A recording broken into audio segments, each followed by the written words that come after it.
Ina, handa na po ang hapunan ninyo. Sariwang-sariwa, anak. Ito ang gusto ko. Para po talaga sa inyo, Ina. Ang pinakamainam lang. Magsasawa ka na naman sa paghahanda, Greg. May darating na bago bukas. Bago? Mukhang may nabingwit na naman kayo, Tia. Isang dalaga. Tumakas mula sa pamilya. Walang ibang matatakbuhan. Tamang-tama para sa nalalapit na pista. Ako na po ang sasalubong sa kanya. Huwag. Ako na ang gagawa nun. Kailangan niyang maramdaman na dito sa atin ay pamilya siyang ituturing. Para sa gayon hindi na niya gustuhin pang umalis.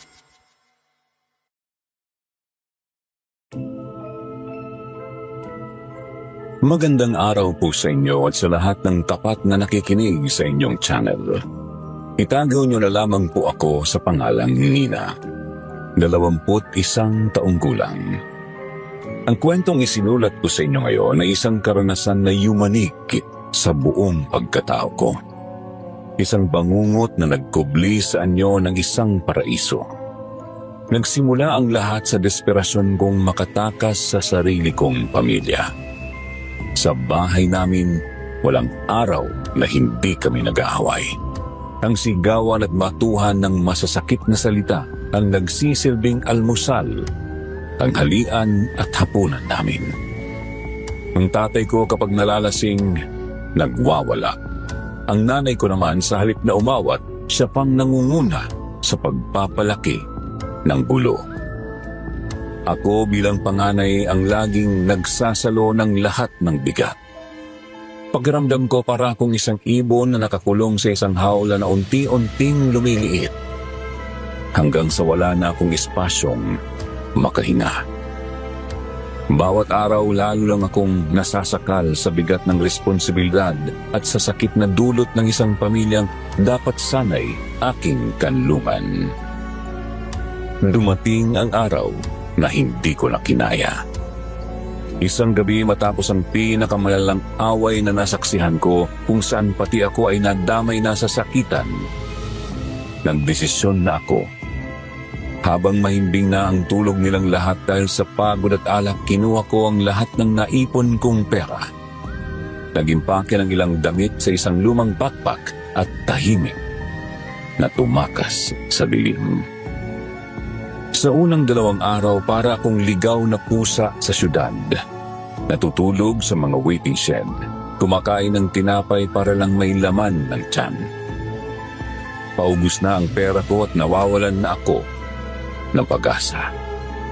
At doon sa gitna ng aking kawalan, isang nakapaskil sa poste ang tila naging sagot sa aking mga dalangin. Ang komunidad ni Remedios. Basa po saan. Higit sa isang apartment, isang pamilya. Ligtas na tuluyan para sa mga nagsisimula sa buhay. Presyong abot kaya. May kasama itong litrato ng isang matandang babae na may napakabait na ngiti. Para itong isang milagro. Kahit may isang bahagi sa isip ko na nagsasabing ito ay masyadong maganda para maging totoo. Nanaig ang aking desperasyon. Agad kong kinuha ang address at nagbakasakaling ito na ang katapusan ng aking kalbaryo at simula ng bago kong buhay.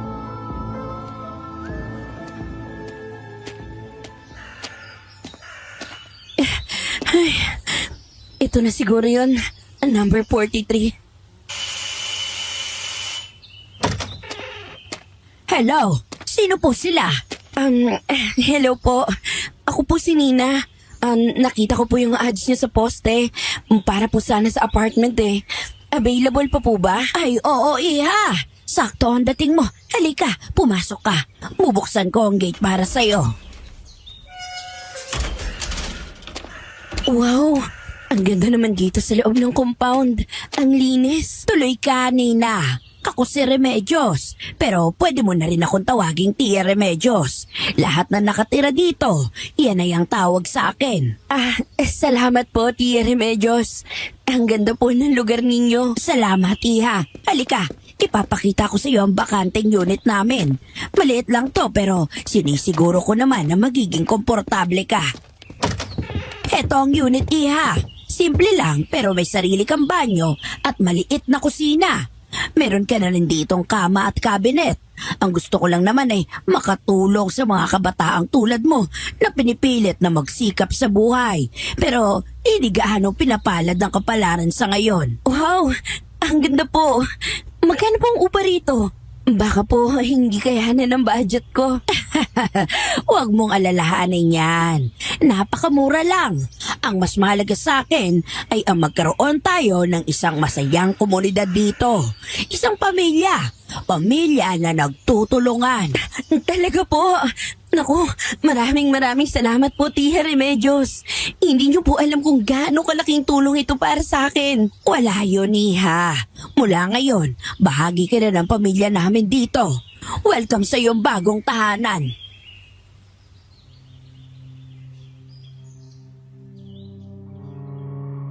Kinabukasan sa unang pagkakataon sa loob ng maraming taon, nagising ako na hindi sigawan sa paligid ang narinig ko, kundi huni ng mga ibon sa labas ng aking bintana.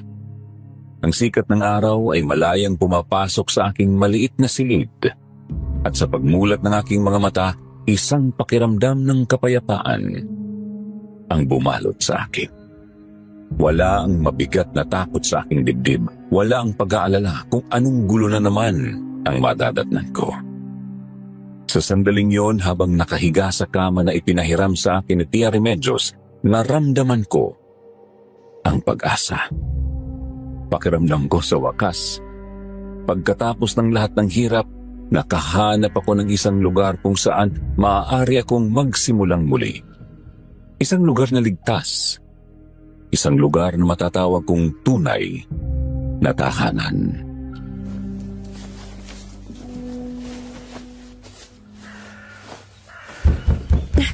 Sino po yan? Si Tia Remedios to, Iha. Magandang umaga. Pwede ba akong pumasok? May dala akong almusal para sa'yo. Ay, opo, bukas po. Nakakahiya naman po, Tia. Nagkabala pa kayo. Ay, ano ka ba? Huwag ka mahiya sa akin. Hindi ba't sinabi ko na sa'yo, pamilya na tayo dito. Oh, eto, kumain ka na muna. Kailangan mong magpalakas. Ang payat-payat mo masyado. Hindi po pwede ang ganyan, hala. Sige, kain ka na. Maraming salamat po talaga, Tia. Kahit kape lang po ay sapat na. Ay naku tong batang to. Huwag mong isipin yan. Ang mahalaga ay kumain ka. O siya, sige na. Ubusin mo yan, ha? Mamayang hapon, kung hindi ka napagod bumaba ka sa hardin. Dun sa likod, ipakikilala kita sa iba pa nating mga kasama rito. Sige po. Maraming salamat po ulit. Walang anuman, Iha.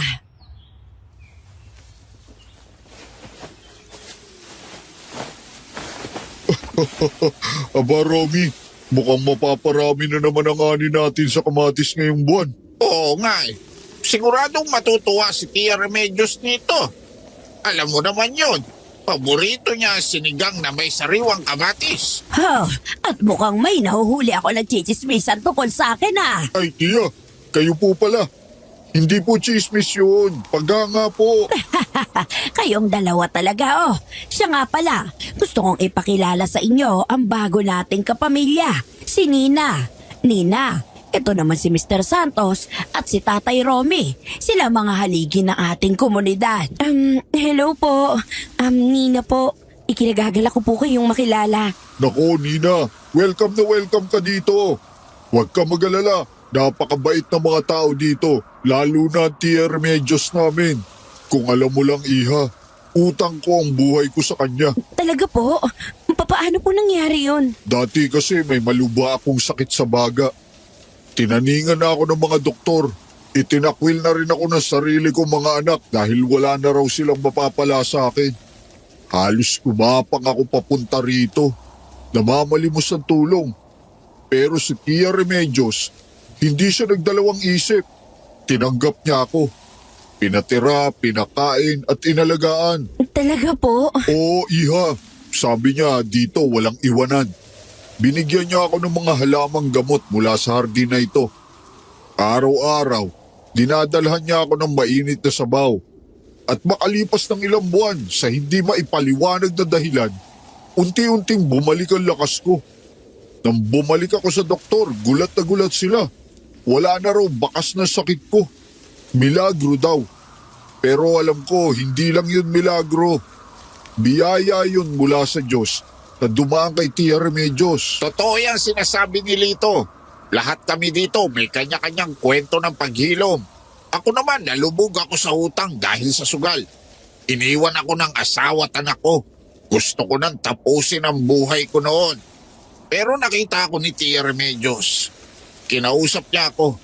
Sabi niya, lahat ng tao deserve na second chance. Tinulungan din po niya kayo sa utang ninyo? Hindi lang yon, iha. Binigyan niya ako ng dignidad.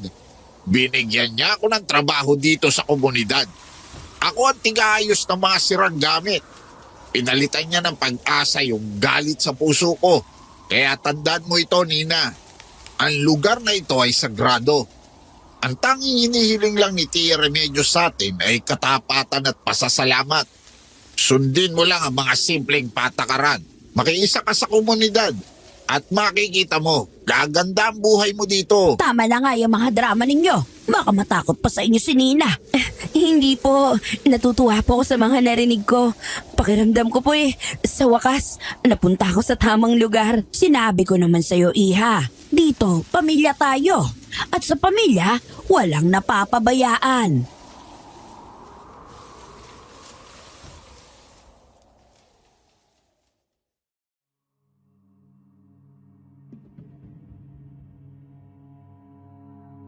Pagsapit ng gabi, isang kakaibang sigla ang naramdaman ko. Inanyayahan ako ni Tia Remedios para sa isang welcome dinner. Sa buong buhay ko, ang hapunan ay laging may kasamang tensyon at takot. Ngayon lang ako makakadalo sa isang salo-salo na puno ng pag-asa. Mula sa bintana ng aking unit, nakikita ko ang paghahanda sa ibaba. Si Mr. Santos at Tatay Romy ay nag-aayos ng mahabang mesa sa hardin, habang ang ibang mga tenant na hindi ko pa formal na nakikilala ay naglalabas ng mga upuan. Lahat sila ay nagtatawanan at nagkukulitan. Para silang isang tunay na pamilya naghahanda para sa Noche Buena. Sa unang pagkakataon, naramdaman kong hindi ako isang outsider na nakikitingin lang, kundi isang bagong kapamilya na malugod nilang tinatanggap. Nagayos ako ng sarili, pinili ang pinakamatinong damit na dala ko at bumaba na may ngiti sa aking mga labi. Sabik na maranasan ang pakiramdam ng isang masayang hapunan.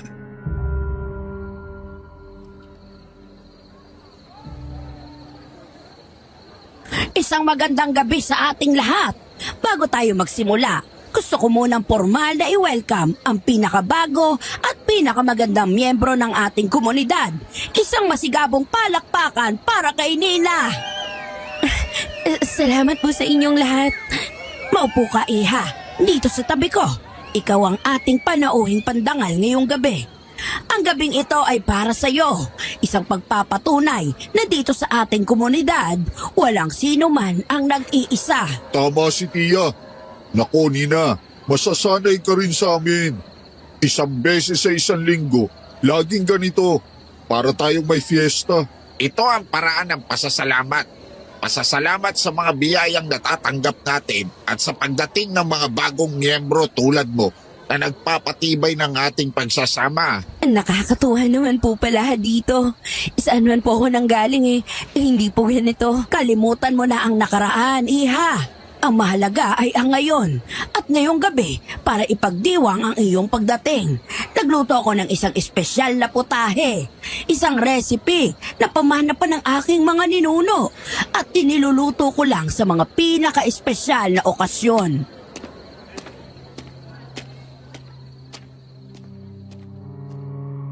Tumayo si Tia Remedios at pumasok sa kusina. Pagbalik niya, may dala na siyang isang malaking palayok na gawa sa luwan at maingat itong inilalapag sa gitna ng mesa.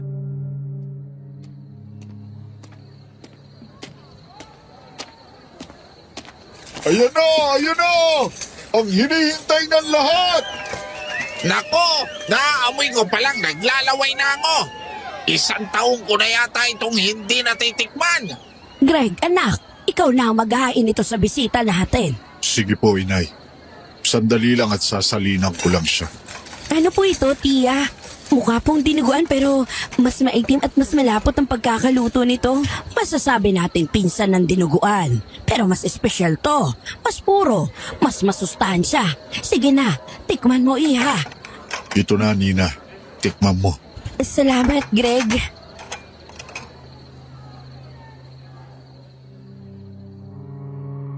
Kinuha ko mula kay Greg ang iniaabot niyang mangkok na may lamang dinuguan o kung anumang tawag sa pagkain yon. Bago ko tinikman yon kaagad.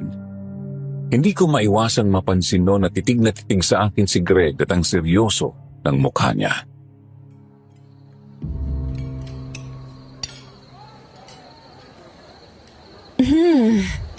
Oh, anong masasabi mo, iha? Masarap po. Sobrang linamnam. Parang hindi ko maipaliwanag eh. Sobrang malasa po ito. May konting tamis din. At parang sariwang-sariwa yung karne. Karning baka po ba ito? Yan ang selyo ng pagiging purong-puro niya, Nina. Ibig sabihin, sagad sa sustansya ang karne.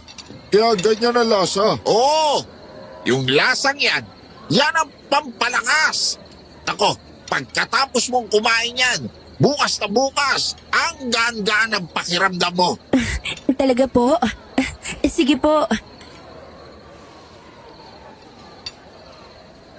Ay, bakit iha? Anong problema? Wala po. Medyo nahilo lang po ako bigla. Parang unikot yung paligid. Naku, yan na nga sinasabi ko. Umepekto na agad. Yung sustansya, kumakalat na sa buong katawan mo. Ganyan talaga ang epekto niyan, iha. Normal lang yan, iha. Ganyan din ako nung unang tikim ko. Para kang medyo nalasing. Pero sa lakas, hindi sa alak. Ganun po ba? Siguro nga po, baka nabigla lang din po yung katawan ko. Huwag kang mag-alala, anak. Pagod ka lang sa biyahe at sa mga pinagdaanan mo. Ang katawan mo ay naninibago pa sa lakas na ibinibigay ng ating hapunan. Hayaan mo lang. Magpahinga ka pagkatapos. Sige po, tiya. Salamat po. At pasensya na po kayo. Wala yon. Ang mahalaga ay natikman mo. Isang patunay na tinatanggap mo ang aming handog bilang bahagi na rin ng aming munting pamilya.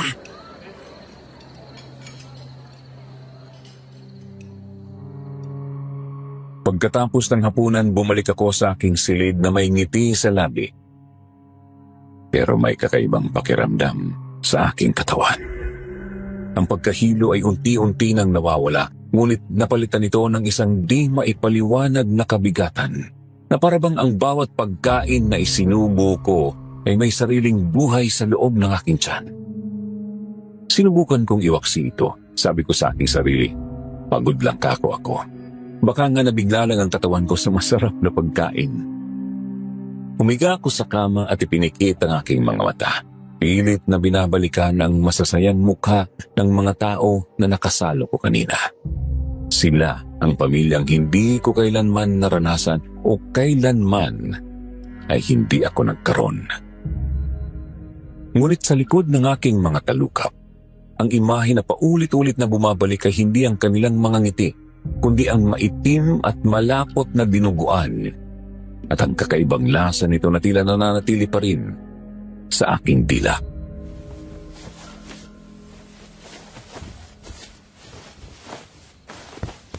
Hindi ako makatulog. Ano ba to? Bakit parang ang bigat ng pakiramdam ko? Baka nga tama si Tatay Romy. Epekto lang to ng kinain ko. Pampalakas nga siguro yun. Ano yun? Ay, nako, Nina. Praning ka na naman. Daga lang siguro yun. Luma na rin kasi itong building.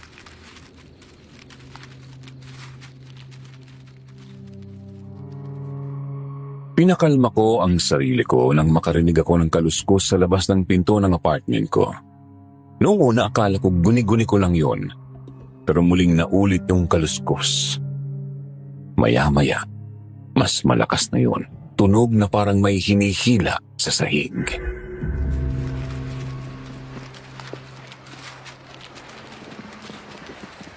Teka, parang kakaiba yung tunog.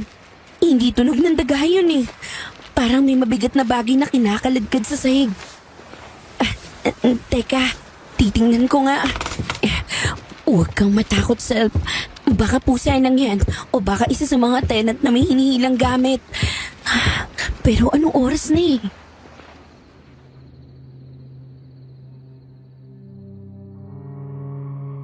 Handa na sana akong silipin kung ano ba ang pinagmumulan ng tunog na yun sa labas, pero bigla namang huminto. Napahinto rin ako paglapit sa pintuan. Napahinga ako ng malalim noon habang nakikiramdam ako sa paligid. Nang mapasigaw naman ako dahil bigla na namang may kumaluskos sa labas ng apartment ko. Parang tunog yun ng puko na kumakalmot sa pinakainalim na bahagi ng kahoy na pintuan ng apartment ko. Ay, sino ba yan? May tao ba dyan sa labas? Sino ka? Anong kailangan mo? Bigla na namang tumigil yung tunog na parang may kumakalmot sa pinto.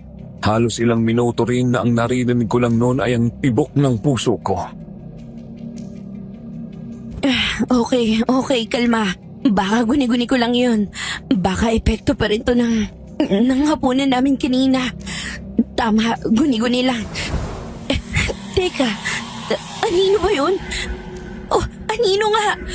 Hoy, sino ka? Sobrang takot ko na magsimula na namang may kumalmot na kung anuman sa labas ng pintuan ko. Tapos nakita ko pang pinipihit niya yung doorknob na parang gusto niya akong pasukin sa loob ng apartment. Tama na, please mo. Sino ka ba? Lubayan mo ako. Tulong! Tulong po!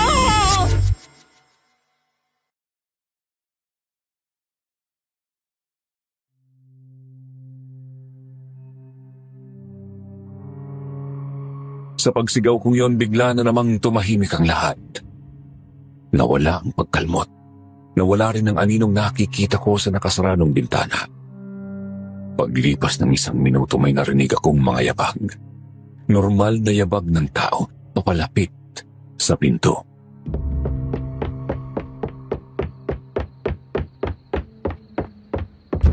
Nina! Iha! Ano nangyayari? Narinig kitang sumisigaw. Ayos ka lang ba dyan sa loob? Tia Remedios! Ako nga, Iha! Buksan mo ang pinto. Nag-aalala ako sa'yo. Tia, may tao po sa labas kanina. O hayop! Basta hindi ko po alam eh. Kinakalmot niya po yung pinto ko. Pilit po niyang binubuksan. Ha? Sigurado ko ba, Iha? Anong oras no?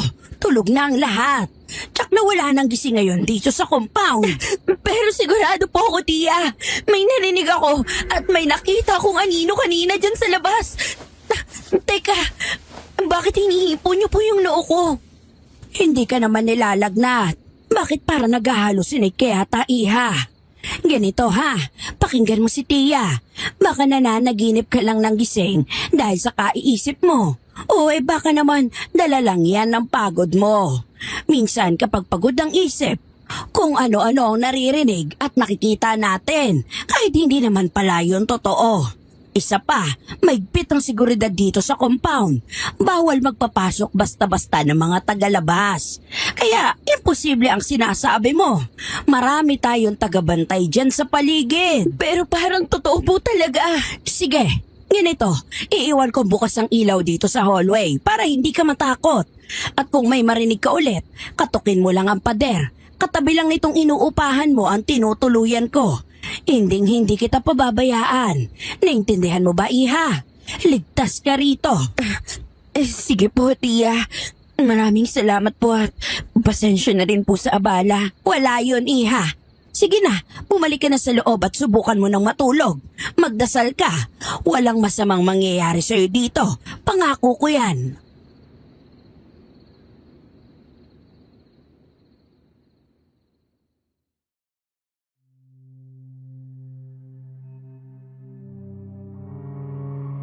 Lumipas ang ilang araw.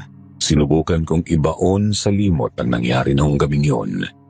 Pinilit kong paniwalain ng sarili ko na tama si Tia Remedios, na dala lang yun ng pagod at paninibago. Upang lalong mailayo ang isip ko sa takot, ibinuhos ko ang aking oras sa mga gawain sa komunidad. Tumutulong ako kay Mr. Santos sa pagdidilig ng mga halaman sa hardin. Nakikipagkwentuhan kay Tatay Romy habang nag-aayos siya ng mga sirang upuan at nakikinig sa mga payo ni Tia Remedios tungkol sa buhay. Sa bawat araw na lumilipas, mas lalo kong nararamdaman ang pagtanggap nila.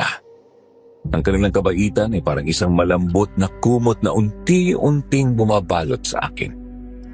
At sa ilalim nito sinisikap kong huwag pansinin ang malamig na pakiramdam na iniwan ng mga kaluskos sa dilim.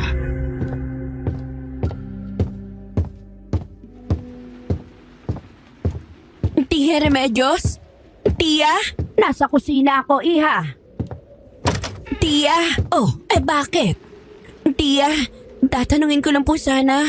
Meron po kasi akong dating kaklase na gusto sanang makakwentuhan. Pwede ko po ba siyang papasukin dito sa compound? Isang kaibigan. Anong pangalan niya, iha? Sara po, kaklase ko po dati. Mabait po yun. Ay, iha. Naalala mo bang sinabi ko sa'yo? Ang lugar na ito ay ang ating munting paraiso. Ang ating kanlungan.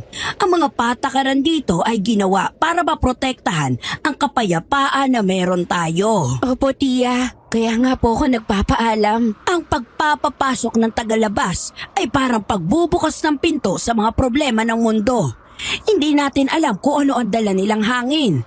Hindi natin alam kung malinis ba ang kanilang intensyon. Pero kaibigan ko po siya. Nag-aalala lang po siya sa akin. Tsaka saglit lang naman po eh. Naiintindihan ko, iha. Ngunit ang komunidad na ito ay binuo sa tiwala. Tiwala sa isa't isa. Ang isang dayuhan ay maaaring makasira sa tiwalang yun. Hindi sa hinuhusgahan ko ang kaibigan mo, ha? Pero mas mabuti ng sigurado para sa kapakanan ng lahat. So, hindi po siya pwedeng pumunta rito? Hindi naman sa ganon, iha. Amungkahi ko lang bakit hindi kayo sa labas magkita? Sa isang coffee shop o kaya sa mall. Mas makakapag-usap pa kayo ng malaya doon, hindi ba? Dito kasi, baka mahiya lang siya sa amin. Sige po, Tia. Kayo po ang masusunod. Tatawagan ko na lang po siya. Salamat sa pag-intindi, Nina. Ginagawa ko lang ito para sa ikabubuti mo at ng lahat.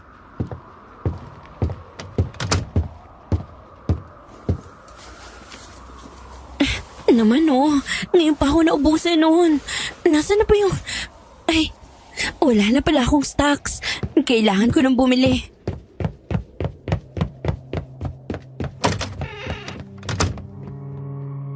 Agad akong tumakbo sa gate palabas ng compound nang malaman kong naubusan na pala ako ng napkin ng gabing yon, kaya nang pagpunta ko doon ay sinalubong agad ako ng nakakadenang gate.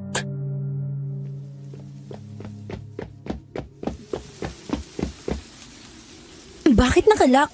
Paano to bubuksan? Kanino kaya pwede manghiram ng susi? Nakalimutan ko palang magtanong kay Tia Remedios. Nina, Tatay Romy, anong ginagawa mo dyan? tulungan niyo po ako. Nakalak po yung gate. Kailangan ko lang pong lumabas sandali. May bibilhin lang po ako sa convenience store. Nako, iha, hindi na pwede. Po? Bakit po? Alas 9 na ng gabi. Mahigpit na patakaran dito. Pagsapit ng alas 9, nakalak na ang buong compound. Wala nang lalabas, wala nang papasok. Pero saglit lang po talaga ako. Emergency po kasi. Pasensya ka na, Nina. Kahit ako walang susi dyan. Si Tia Remedios lang ang may hawak. At alam kong hindi siya papayag. Para sa kaligtasan nating lahat ang patakarang ito. Delikado sa labas kapag gabi. Maraming masasamang loob sa labas ng compound na ito. Ha? So, hanggang bukas na po ako lang umaga dito? Paano naman po kung may emergency talaga? Paano kung kakailanganin namin na pumunta sa ospital? Huwag kang mag-isip ng ganyan. Walang magkakasakit dito hanggat nasa pangangalaga tayo ni Tia Remedios. Kung may kailangan kang gamot, sabihin mo sa kanya. Tiyak na meron siya. Sige na, bumalik ka na sa unit mo. Huwag ka na mag-isip na lumabas. Sige po. Pasensya na po.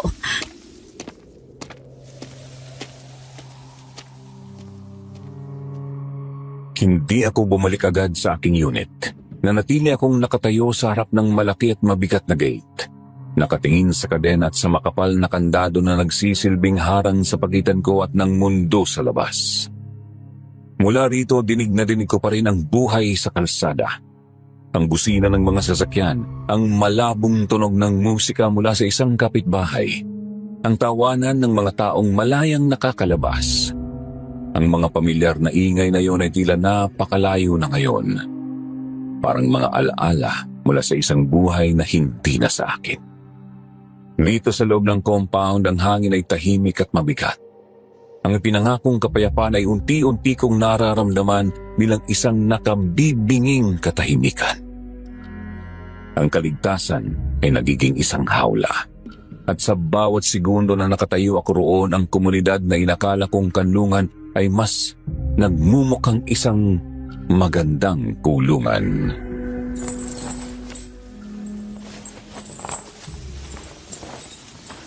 Imposible. Baka naman may ibang paraan para makalabas. Hindi pwede yung ganito. Hindi to tama. Paano kung masunog ang lugar na to? Paano kung kailangan namin tumakbo? Ano, dito na lang ba kami mamamatay lahat? May problema ba tayo, Nina? Greg, ginulat mo ko. Kanina pa kita pinagmamasdan mula sa bintana. Akala ko bumalik ka na sa unit mo. Bakit nandito ka ba? May binabala ka ba? Wala. Sadyang iniisip ko lang, Greg eh. Kailangan ko talagang lumabas. May kailangan akong bilhin. Gamot. Bibili ako ng gamot. Narinig ko ang usapan ninyo ni Tatay Romy. Sinabi na niya sa'yo ang patakaran. Pero hindi niya naiintindihan eh. Emergency to. Hindi ba kayo marunong umintindi ng salitang emergency dito? Ang emergency lang na kinikilala namin dito ay kung may sumusuway sa utos ni Tia Remedios. Yun ang tunay na emergency. Pero karapatan kong lumabas. Umuupa ako dito. Hindi ako preso. Ang karapatan mo ay natatapos kung saan nagsisimula ang kapakanan ng komunidad. Ang mga patakaran ay ginawa para protektahan ang lahat. Ang katahimikan, ang kalusugan, ang biyaya. Anong biyaya? Ano ba pinagsasasabi mo? Ang pinag-uusapan natin dito ay tungkol sa emergency ko. Please, palabasin mo na ako. Bubuksan mo lang naman ng gate eh. Ganun lang kasimple. Simple para sa'yo. Pero ang isang paglabas mo sa gabi ay maaaring magpasok ng kung anong dumi dito, galing sa labas. Espiritual na dumi, pisikal na sakit, masamang elemento. Dito sa loob, malinis tayo. Ligtas tayo. Pinapanatili namin yon. Kaya tayo ay may patakaran. Hindi ko maintindihan. Anong spiritual na dumi? Hindi mo kailangang maintindihan. Ang kailangan mo lang gawin ay sumunod. Simple lang, Nina. Binigyan ka ng tirahan. Pinakain ka. Ipinakilala sa isang pamilya. Ang hinihiling lang na kapalit ay ang iyong kooperasyon. Ang iyong pasasalamat. Nagpapasalamat ako, oo. Pero... Hindi. Ang tunay na pasasalamat ay hindi ipinapakita sa salita. Ipinapakita ito sa pagsunod, sa pagtitiwala ng lubusan sa mga desisyon ni Tia. Alam niya kung ano ang pinakamabuti para sa ating lahat. Alam mo, Greg, natatakot na ako sa'yo. Hindi ka sa akin dapat matakot. Dapat kang matakot sa kung anong mangyayari kapag nasira ang balanse ng lugar na ito. Kapag nawala ang biyaya ni Tia, ayaw mong makita ang mangyayari. Maniwala ka sa akin. Wala na ba talaga akong magagawa? Meron. Bumalik ka na sa unit mo. Matulog ka. At bukas ngumiti ka na parang walang nangyari. Maging mabuting miyembro ka ng komunidad na ito. Ipakita mong karapat-dapat ka sa kabaitan na ibinibigay sa iyo. Sige. Mabuti. Tandaan mo ang sinabi ko.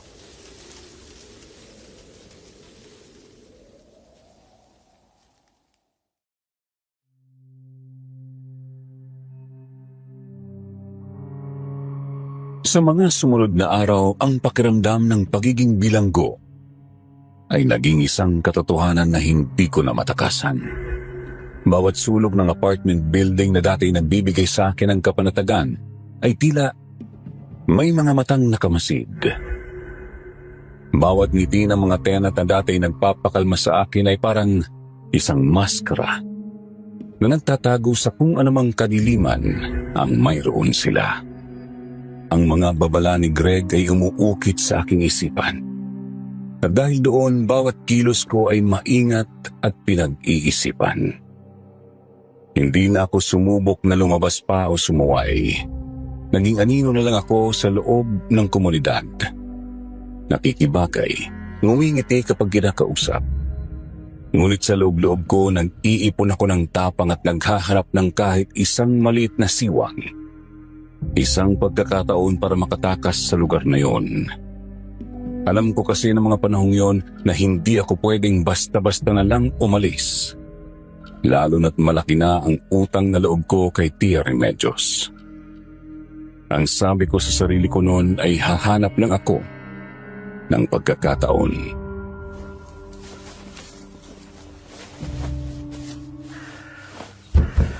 Sino yan? Delivery po.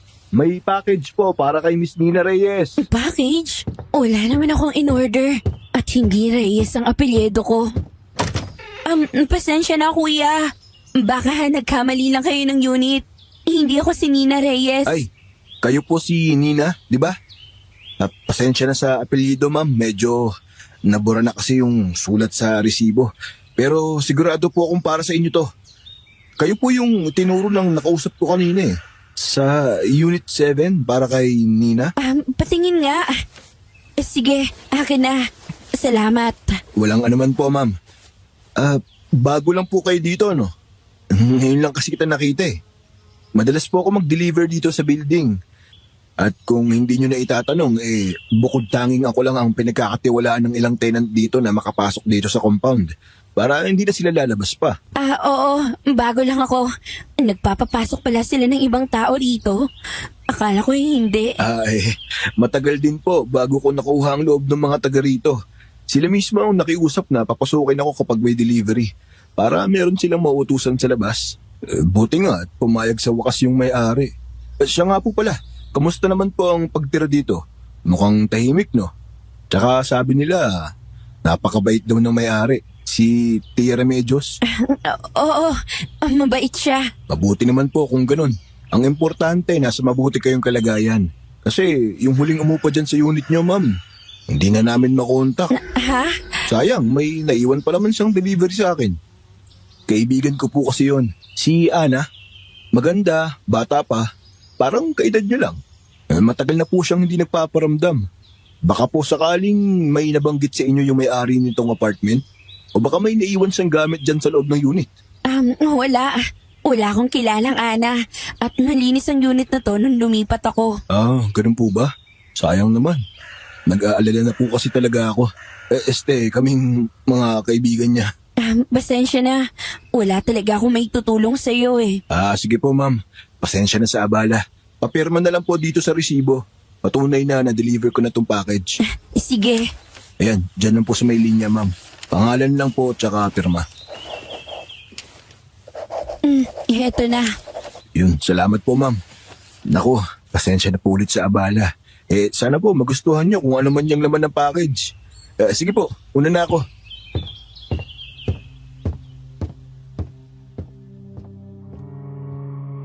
Nang umalis yung nagdi-deliver, pumasok na ako ulit sa unit ko. Tapos inilapag ko sa maliit na mesa sa salas yung package.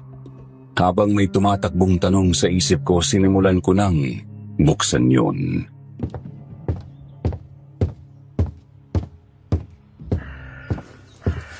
Ay, sino kaya yung Ana na yun?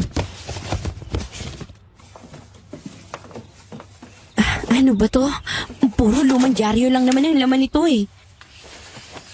Teka, may sulat sa ilalim ng pirma ko. Ang liit.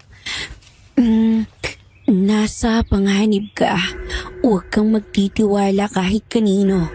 Kung gusto mong malaman ang totoo tungkol kay Ana, pumunta ka sa butika sa kanto bukas. 3:00 ng hapon. Magsuot ka ng pula. Ako yun, delivery boy. Diyos ko! Ano to?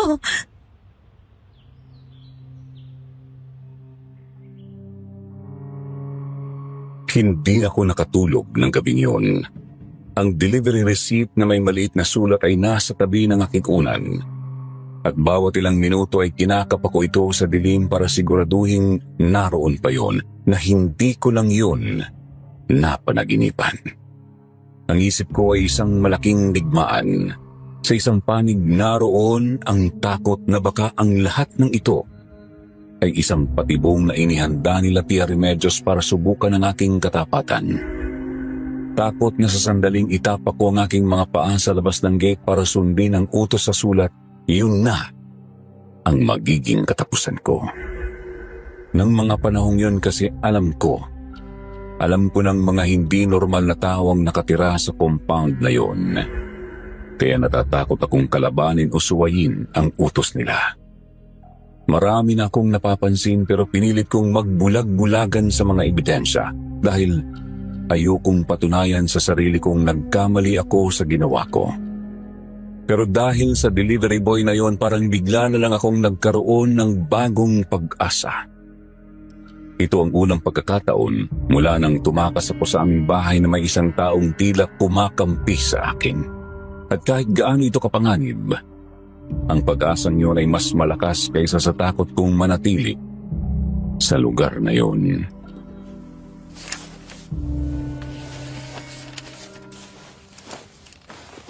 Kung mananatili ako rito, alam ko may masamang mangyayari sa akin.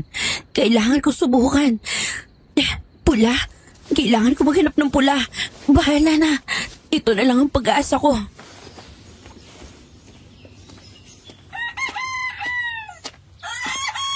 Magandang umaga sa iyo, Nina. Ay, Mr. Santos. Magandang umaga po. Ang aga niyo po yata sa hardin ngayon. Siyempre, kailangan alagaan ang mga biyaya ni Tia. Ikaw, saan ang punta mo? Mukhang may lakad ka at nakapula ka pa. May okasyon ba? Wala po. Pupunta lang po ako sa palengke. May mga kailangan lang po akong bilhin ng mga gamit pambabae. Ganun ba? Tama-tama. Mamayang tanghali, lalabas din si Greg. Magpapasama sana ako sa kanya para bumili ng pataba. Bakit hindi mo na lang siya hintayin? Para may kasama ka. Mas ligtas. Naku, huwag na po, Mr. Santos. Nakakahiya naman po na magpahantay pa. At saka, kailangan ko na rin po kasing umalis ngayon eh. Medyo importante po. Sige. Kung talagang importante, hindi na kita pipigilan. Basta ang biling ko lang, mag-iingat ka sa labas, Iha. Iba ang mga tao sa labas kumpara sa atin dito sa loob. Isa pa, bumalik ka sa tamang oras. Sigurado magagalit ang Tia kapag ginabot ka ng gabi. Opo, salamat po. Nina, Iha. Tia Remedios, Aalis ka. Opo, saglit lang naman po eh. May bibilhin lang po ako sa pinakamalapit na tindahan. Nabanggit sa akin ni Lito na may pupuntahan ka raw na importante. Ano ba yun na tila hindi na makapaghintay? Mga personal na gamit lang po, Tia. Naubusan na po kasi ako. Bakit hindi mo sinabi sa akin? Sana inailista namin at naipabili ko kay Greg. Alam mo namang ayaw na ayaw ko lumalabas kayo na mag-isa. Para sa proteksyon ninyo rin naman ito. Nahihiya na po kasi ako mang abala, Tia. At saka saglit lang naman po talaga ako. Diyan lang po ako sa may kanto. Kahit na, ang kanto ay parte pa rin ng mundo sa labas. Iha, pakinggan mo ko. Ang lugar na ito ay ang inyong ligtas na kanlungan. Sa labas ng mga pader na ito, hindi natin kontrolado ang mga maaaring mangyari. Pangako po, Tia. Mag-iingat po ako. Babalik po ako kaagad. Hindi rin po ako magtatagal. Ay, ang tigas talaga ng ulo mo, Iha. Oh, siya, sige. Pinapayagan kita, pero sa isang kondisyon. Ano po yun? Babalik ka bago tumunog ang kampana para sa ating merienda. 1 oras, ha? Bibigyan lang kita ng 1 oras. Kapag hindi ka nakabalik, ako na mismo ang maghahanap sa'yo. Maliwanag ba? Opo, Tia. Maraming salamat po.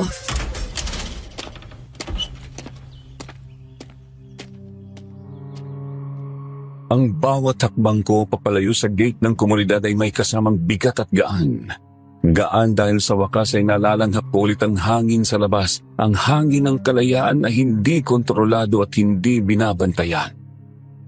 Ngunit may kasama itong bigat ng takot. Sa bawat paglingon ko, kalahati ng isip ko ay inaasahang makikita ang anino ni Greg na nakasunod sa akin. Gaya ng palaging nangyayari kapag lumalabas ako ng apartment. Pero nag-ingat ako ng mga panahong yun para hindi niya ako masundan. Ang isang oras na ibinigay sa akin ni Tia Remedios ay parang isang bomba na may timer na nakakabit sa aking dibdib. Ang bawat segundo ay isang mabilis na pagtibok. Ang ingay ng syudad na dati kinaiinisan ko ay musika na yon sa aking pandinig. Isang bagay na ipinagkakait sa amin sa loob ng mga pader na yon. Ngunit kahit napapaligiran ako ng maraming tao, pakiramdam ko ay mas lalo akong nag-iisa at mas lalo akong nasa panganib.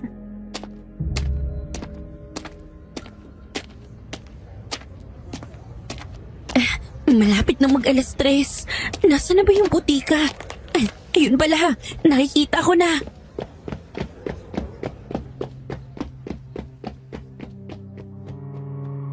Pumasok ako sa loob ng butika. Nagpanggap na may bibilhin pero pasimple kong hinahanap noon ng delivery boy na nagbigay sa akin ng sulat.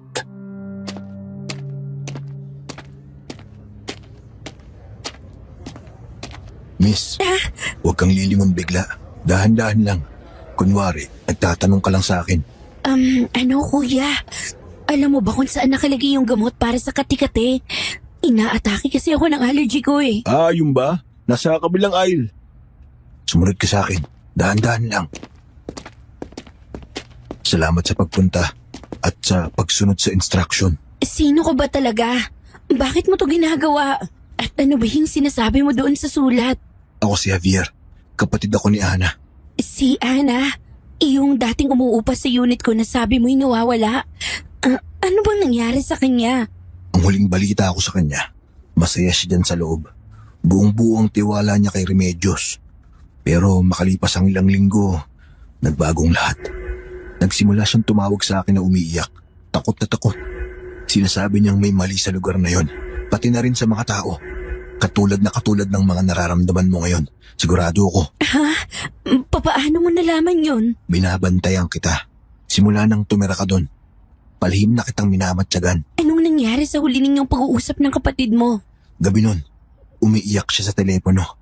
May narinig akong kumakalampag sa pinto niya. Tapos may narinig akong sigaw. Isang malakas na sigaw. At nawala na siya sa linya. Diyos ko po. Pumunta ako sa pulis, pero walang ebidensya. Walang katawang nakita. Ang sabi lang ng Remedios na yan, umalis daw si Ana. Nag-impake at hindi na nagpaalam. Isang malaking kasinungalingan. Kaya nag-imbestiga ako ng mag-isa. Isang linggo rin ako nagmamanman sa labas ng compound na yan. Hanggang sa nakita kita. Oo, tama ka.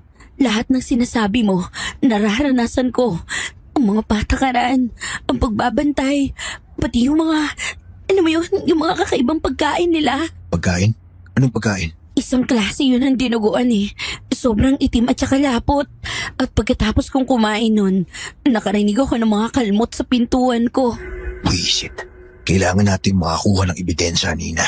Hindi ako pwedeng pumasok basta-basta doon. Pero ikaw, nasa loob ka na. Kailangan ko ng tulong mo. Anong gusto mong gawin ko? Delikado lalo na ngayon. Alam nilang lumabas ako. Baka mas lalo nila akong bantayan. May isang oras lang ako. Kailangan ko nang bumalik. Kailangan mong hanapin ang kahit anong gamit na naiwan ni Ana. Isang cellphone, isang diary, damit, kahit ano na pwedeng magpatunay na hindi siya umalis basta-basta. Paano ko naman gagawin yun? Halos hindi na ako makagalaw nang hindi sila nakatingin. Lagi nila akong binabantayan. Gusto ko na nga rin tumakas doon eh, pero hindi ko magawa. Gawin mo sa gabi kapag tulog na sila. O kapag abala sila sa hardin. Kailangan mong maging matalino, Nina. Para sa'yo to. At para kay Ana. Kapag tinulungan mo ko, tutulungan din kita. Eto, tanggapin mo. Ano to? Cellphone? Oo, huwag mong ipapakita yan sa kanila. May numero na ako dyan. Kontakin mo ako. Sabihin mo sa akin lahat ng makikita o maririnig mo. Itago mo yan sa lugar na hindi nila basta-basta makikita. Hindi tayo pwedeng mag-usap dyan sa cellphone mo. Siguradong makakahalata sila. Sige, susubukan ko. Pero kailangan ko na talagang umalis. Sige, umuna ka nang lumabas. Susunod ako makalipas ng 5 minuto. Nina, mag-ingat ka lang doble. Huwag kang magpapahalata. Buhay mo ang nakataya dito. Alam ko.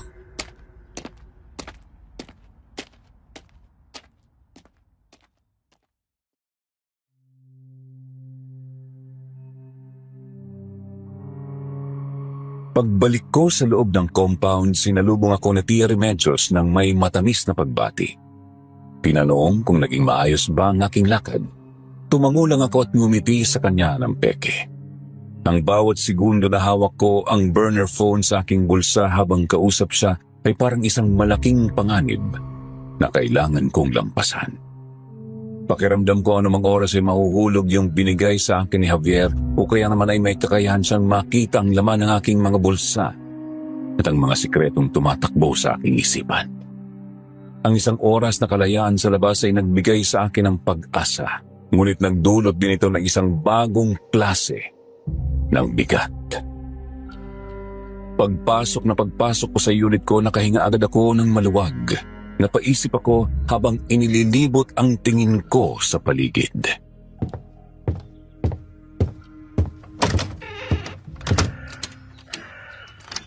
Saan ko ba itatago tong cellphone na to? Hindi pwede sa ilalim ng kama. Siguradong makikita nila agad yun. Hindi rin pwede dito sa aparador. Teka. Tama. Itong luma kong bag. Mukhang basura na to. Wala mag-i-interest na buksan to. Dito ko ilalagay sa pinakailalim ng tela. Tatastasin ko nilang ang tahi para walang makakita. Okay. Isa na lang ang problema. Ang ebidensya. Kailangan ko maghanap ngayon na habang abala pa sila sa paghahanda ng merienda. Pero saan ako magsisimula? Sabi ni Javier, kahit diary, damit, cellphone. Teka, simulan ko dito sa pinakamalaki, ang kama.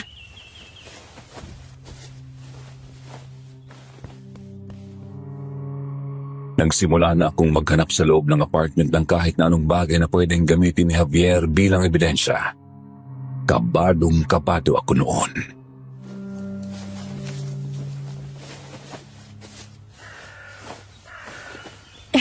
Wala. Malinis.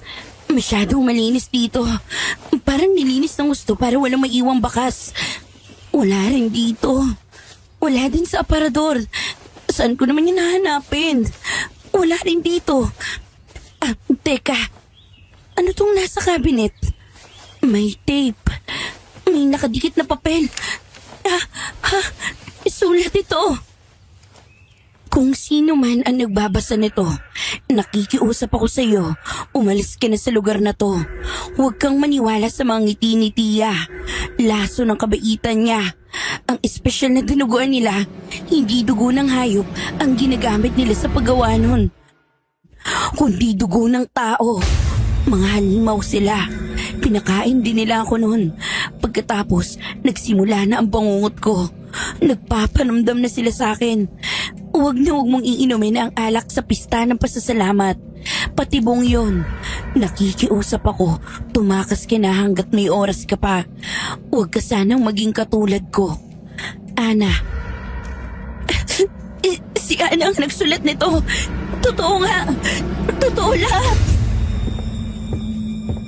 Napatakip ako sa sarili kong bibig nang makarinig ako ng yabag sa labas ng unit ko. Pinigilan kong tumulo ang luhang na muuna sa gilid ng mga mata ko pagkatapos kong mabasa ang sulat ni Ana. Sino yan? Nina, Iha! Nandyan ka ba sa loob? Handa na ang ating merienda. Baka gusto mo nang bumaba. Opo, Tia. Sige po. Patapos na po ako mag-ayos. Susunod na po ako.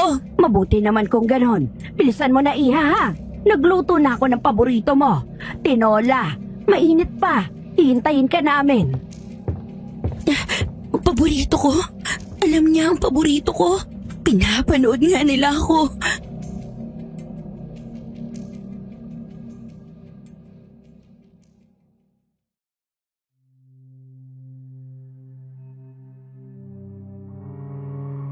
Ang paglalakad mula sa aking silid patungo sa hapagkainan ang naging pinakamahabang paglalakbay sa buong buhay ko. Ang amoy ng tinola, isang ulam na dati nagdudulot sa akin ng saya at paalala sa mga iilang masasayang sandali ng aking pagkabata, ay tila amoy na ng kamatayan para sa akin ng mga sandaling yon. Ang mga salita sa sulat ni Ana ay parang mga tinik na paulit-ulit na bumabalik sa aking isipan. Ngunit sa kabila ng lahat, kailangan kong isuot ang aking maskara. Isang maskara ng inosenteng pasasalamat at katahimikan. Kailangan kong umupo sa kanilang hapag, kasama ang mga halimaw na nagkukubli sa anyo ng isang pamilya. At kailangan kong ngumiti na parang hindi ko alam na ang mga kamay na nagsasandok ng aking pagkain ay ang parehong mga kamay na maaaring kumitil din talaga sa buhay ni Ana.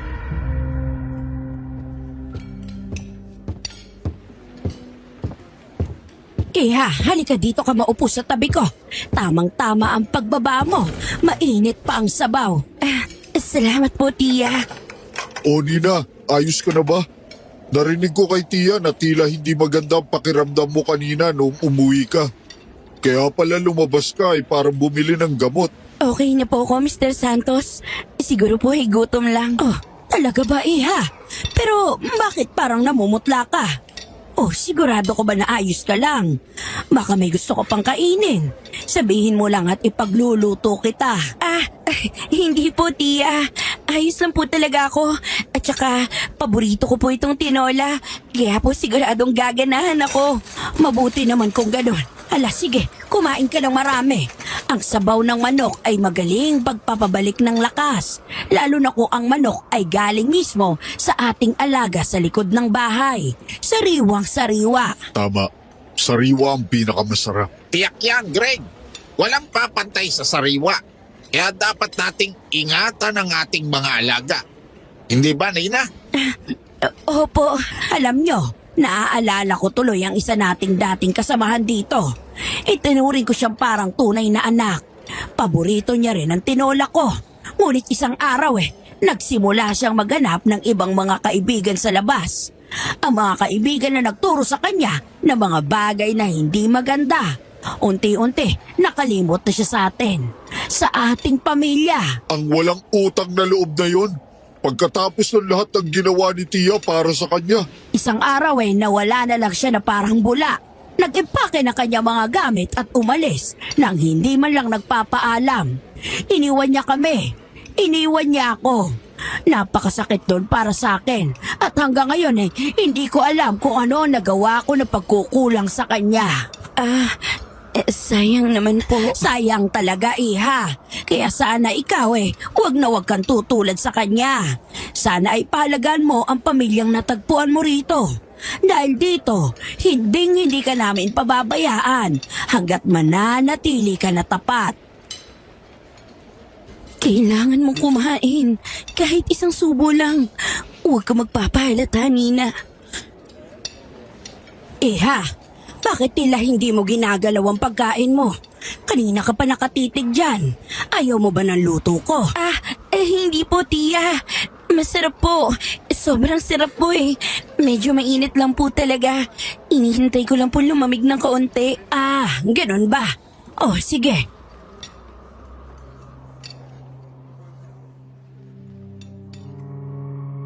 Pinilit kong kainin ang inihain ni Tia Remedios sa harapan ko noon. Kailangan kong gawin yon kahit na halos bumaliktad na ang sikmura ko. Tinis kong huwag masuka sa harapan nila pero talagang hindi ko kinaya.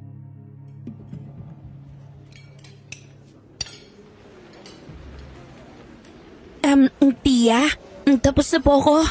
Maraming salamat po sa pagkain. Pero Iha, hindi mo naubos ito. Hindi mo man lang ginalawang manok. Busog na po ako, Tia.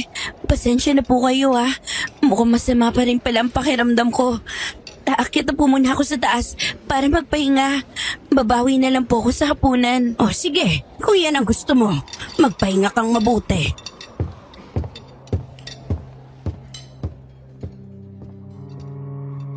Nagmadali na akong bumalik sa unit ko pagkatapos noon. Takot na takot ako. Nanginginig na ang kalamnan ko hanggang sa makapasok ako at mailak ko sa wakas ang pinto.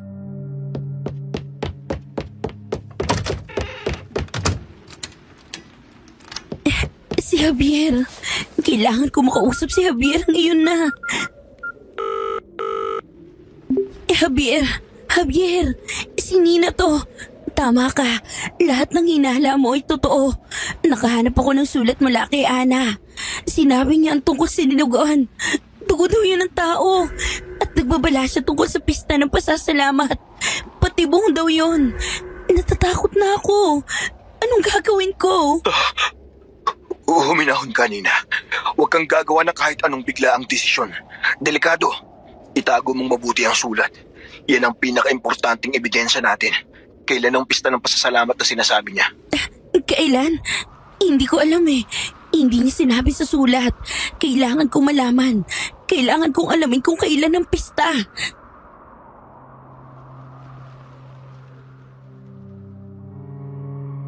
Buong araw, iisa lang ang iniisip ko.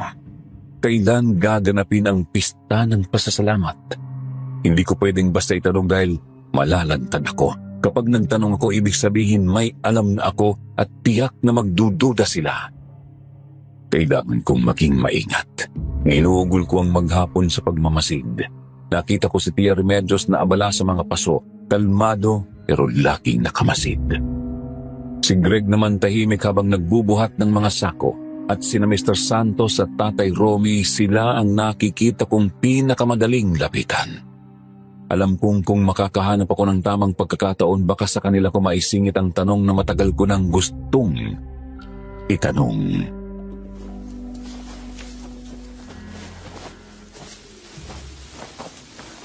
Tatay Romy, magandang umaga po. Oh, Nina, Iha, magandang umaga rin sa'yo. Napasyal ka sa hardin. Opo, wala po kasi akong magawa sa itaas. Naisip ko po baka may maitulong ako sa inyo. Naku, wag na. Magpahinga ka na lang. Ang mga gawain nito ay para sa aming mga matatanda na. Ang trabaho ninyong mga bata ay ang maging masaya at malusog. Kahit na po, gusto ko po makatulong. Paraan ko na rin po ng pasasalamat sa lahat ng kabaitan ninyo. Lalo na po si Tia Remedios. Talagang napakabuti mong bata. Nakikita ko na magiging isa ka sa mga paborito ni Tia dito. Marunong kang tumanaw ng utang na loob. Siyempre po, alam po ninyo, hangang-hanga po ko sa samahan ninyo dito. Ang siya-siya po lalo na po siguro kapag may mga okasyon. Tulad po ng isang gabi, yung welcome dinner po sa akin. Oo. Maliit na bagay lang yun. Meron pa tayong mas malaki at mas mahalagang selebrasyon kesa doon. Talaga po? Ano naman po yun? Narinig ko po kasing nabanggit ninyo dati yung tungkol sa pista ng pasasalamat. Mukha po kasing napaka-importante nun. Importante? Iha, yun ang pinaka-importanting araw sa buong taon para sa aming lahat. Yun ang gabi kung kailan natin sinusuklian ng lahat ng biyayang ibinibigay sa atin. Ang malusog na katawan, ang payapang isipan at kasaganaan. Lahat ng iyon ay dahil sa gabay at kapangyarihan ni Tia Remedios. At sa gabing yun, ibinibigay natin ang ating sukdulang pasasalamat. Wow! Parang ang saya po. Ano po bang ginagawa ninyo sa pista? Isang malaking salo-salo. May mga espesyal na pagkain na minsan sa isang taon lang niluluto. Meron din seremonya. Isang taimtim na seremonya kung saan nag-aalay tayo. Nag-aalay po? Nag-aalay ng ano? Nag-aalay tayo ng ating mga panalangin at pasasalamat. Isang simbolo ng ating walang hanggang katapatan. Grabe. Gusto ko po sana maranasan yon. At gusto ko rin po makatulong sa paghahanda. Para naman po kahit papano, maramdaman kong parte talaga ako ng pamilya. Kailan po ba yun gaganapin? Para alam ko po kung kailan ako pwedeng tumulong. Talaga? Natutuwa akong marinig yan, Nina. Ang pista ay palaging ginaganap sa huling Sabado ng buwan. Kailangan kasi nating salubungin ang kabilugan ng buwan. Sabi ni Tia, sa gabing yun daw pinakamalakas ang koneksyon natin sa mga biyaya ng langit at lupa. Huling Sabado ng buwan? Ilang araw na lang yun mula ngayon. Ganun po ba? Sige po, asahan po ninyo ang tulong ko, Tatay Romy. Ano nga po ba ang karaniwang ginagawa para sa paghahanda? Simpleng bagay lang. Paglilinis ng buong compound, pag-aayos ng mga dekorasyon at paghahanda ng ating mga sarili. Kailangan nating maging malinis sa isip, sa salita at sa gawa bago dumating ang pista. Sige po. Maraming salamat po sa impormasyon, Tatay Romy. Walang anuman, Nina. Ako ang nagagalak at interesado kang makiisa.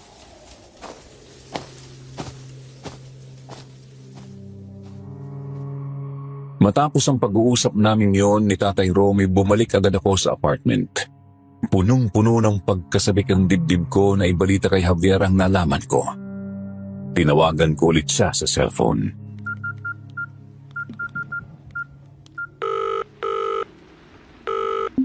Javier, nalaman ko na. Ang pista igaganapin sa huling Sabado ng buwang to. Eksaktong kabilugan ng buwan. Ilang araw na lang yun mula ngayon. Anong gagawin natin?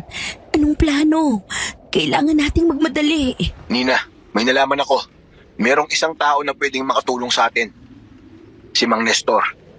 Dati siyang janitor sa compound pero pinaalis siya ni Tia isang linggo matapos mawala si Ana. Madalas ko siyang makita sa isang sari-sari store sa kanto. Laging umiinom mag-isa. Halata mong may tinatago. So, kailangan ko siyang kausapin? Hindi, ako nang lalapit sa kanya. Mas ligtas kung ako ang gagawa nun. Baka kasi magduda sila kapag ikaw ang nakipag-usap. Ang kailangan ko lang, Nina, ay makahanap ka ng paraan para makalabas ulit. Doon tayo magkikita at ako na ang kakausap kay Mang Nestor. Kailangan lang kita para patunayan sa kanya na totoo ang sinasabi ko.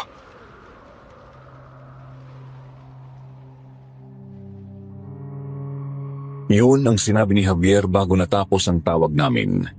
Para mangyari ito, kailangan ko pa rin makalusot sa bantay ni Tia Remedios. Kapag nagawa ko yun, magkakaroon na ako ng pag-asang makatakas sa kamay ng mga halimaw na yun bago pa man dumating ang pista.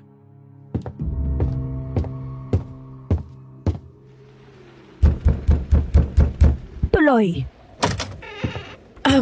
Tia Remedios? Pwede ko po ba kayong mastorbo sandali? Siyempre, Iha. Ano yun? Naisip ko po kasi bilang pasasalamat po sa lahat, gusto ko po sana magluto para sa atin. Para po may ambag naman ako sa darating na pista. Meron po akong gustong subukang recipe pero kulang po ang mga sangkap ko. Pwede po ba ako lumabas ulit para bumili? Ay, Iha. Hindi ba't napag-usapan na natin to? Delikado sa labas at nandito na ang lahat ng kailangan natin. Sabihin mo sa akin kung anong sangkap at baka meron tayo sa hardin or sa imbakan. Espesyal po kasi yung mga sangkap, Tia. At gusto ko po sana sorpresahin kayo. Ako na po ang bahala.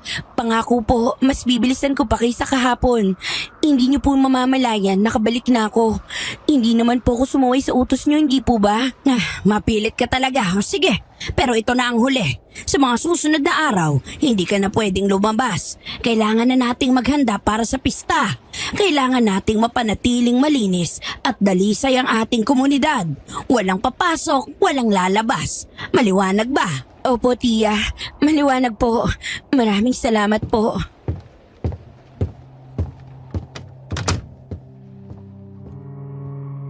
Nang makakuha ko ng permiso kay Tia Remedios, doon na ako kumilos. Hindi na ako nagaksaya pa ng pagkakataon.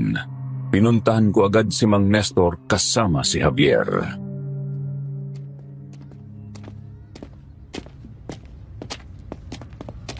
Iyan ba si Mang Nestor, Javier? Oo, Nina. Halika na. Lapitan na natin siya. Mang Nestor. Ikaw na naman. Wala kang mapapala sa akin. Umalis ka na. Mang Nestor, kailangan ko po kayong makausap. Tungkol po sa apartment ni Remedios. Wala akong alam dyan. Huwag mo akong kausapin. Baka may makakita sa atin. Umalis ka na. Mang Nestor, siya po si Javier. Kapatid po siya ni Ana. At ako naman po si Nina. Mang Nestor, ako ang bago nakatira doon sa unit na inalisan ni Ana. Kailangan ko po ng tulong nyo. Nakikiusap po ako.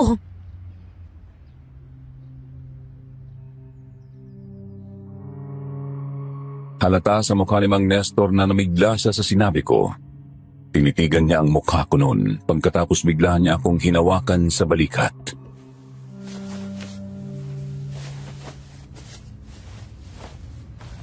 Halika dito sa likod, bilis. Huwag kayong magpapalata. Anong sadya niyo sa akin? Gusto ko lang pong malaman ang totoo, Mang Nestor. Ano po ba talaga ang lugar na yun? Ano pong klaseng tao ang mga nakatira doon? At ano rin po ang nangyari kay Ana? Impyerno. Impyerno ang lugar na yon. Ano pong ibig niyong sabihin? Hindi mga tao sina Remedios at Greg. Hindi ko alam kung ano sila pero hindi sila tao. Aswang. Aswang. Iyan ang tawag ng mga matatanda sa kanila. Mga nilalang na kumakain ng tao. Pero, paano? Bakit po kayo nanatili doon? Dahil may utang ako. Utang na loob na binayaran ko ng aking kaluluwa. May malubha akong sakit noon, Ineng. Nagkaroon ako ng kanser sa bituka. 1 taon na lang daw ang itatagal ko. Pero si Remedios, kinawaan ako.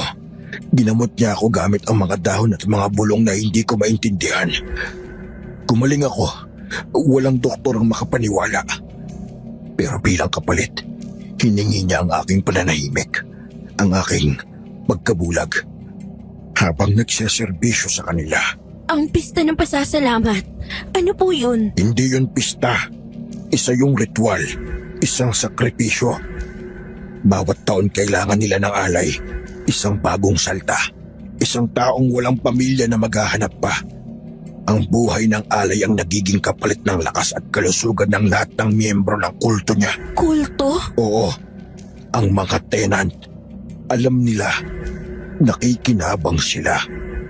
Ang iba sa kanila, pinagaling din ni Remedios. Ang iba binigyan ng pera. Kaya lahat sila sunod-sunuran sa halimaw na yon. Lahat sila kasabwat sa krimen. Si Ana. Siya ang huling alay.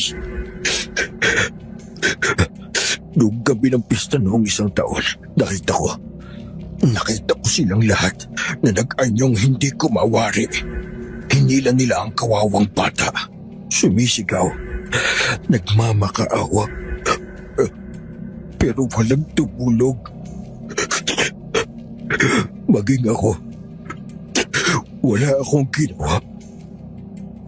Pinanood ko lang. Pinakinggan ko lang ang mga sigaw niya hanggang sa naging katahimikan na lang yun. Patawarin mo ako, Ineng. Patawarin niyo ako.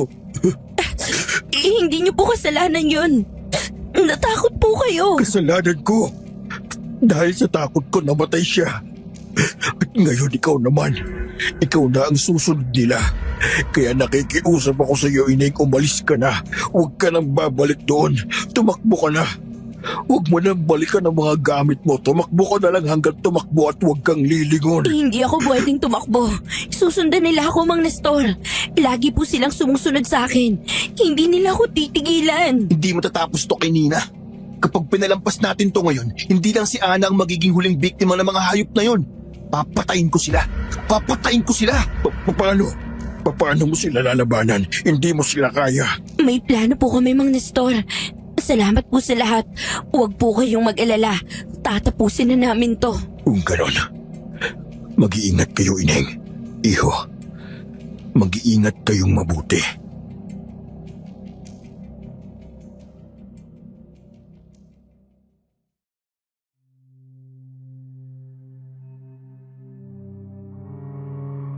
Pagbalik ko sa compound, hindi na lang puro takot ang nararamdaman ko. Klaro na sa akin ang totoo. Mga halimaw sila at ako ang susunod na target. Pero hindi ko hahayaang mangyari yun. Kailangan kong magpanggap na wala akong alam. Ngumiti ako kay Mr. Santos habang nagdidilig siya ng mga halaman nang abutan ko siya sa hardin. Binati ko si Tia Remedios na nagwawalis sa harap ng pinto ng unit niya at habang abala sila sa paghahanda para sa pista ng pasasalamat, abala rin ako sa pag-iisip kung paano ako makakatakas at kung paano ko mahuhuli ang sikreto nila.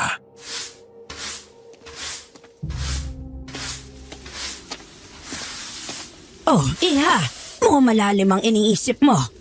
Tia, kayo po pala. Hindi po. Iniisip ko lang po kung gaano kasaya ang pista. Excited na po ako. Ngayon ko lang po kasi mararanasan mag-celebrate ng ganon. Talaga? Natutuwa akong marinig yan. Ang sigla mo ngayon ay ibang-iba kumpara kahapon. Naisip ko po kasi, tama po kayo. Dapat kong pahalagahan ng pamilyang to. Kaya gusto ko po maging parte talaga ng selebrasyon. Mabuting mabuti yan. Iyan ang diwa ng isang tunay na miyembro ng komunidad. Ang pagtanggap. Ano po bang una nating ginagawa sa gabi ng pista, Tia? Magsasama-sama tayo sa hapagkainan para sa huling hapunan bago ang seremonya. Pagkatapos nun magtutungo tayo sa hardin. Doon ay may isang maliit na ritual ng pag-inom. Isang espesyal na alak na naglilinis ng ating katawan at kaluluwa.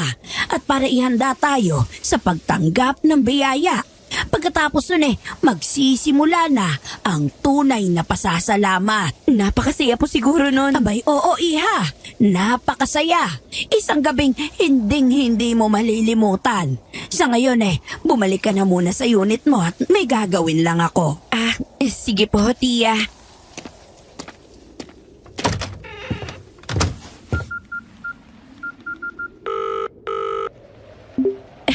Javier, nakausap ko si Tia.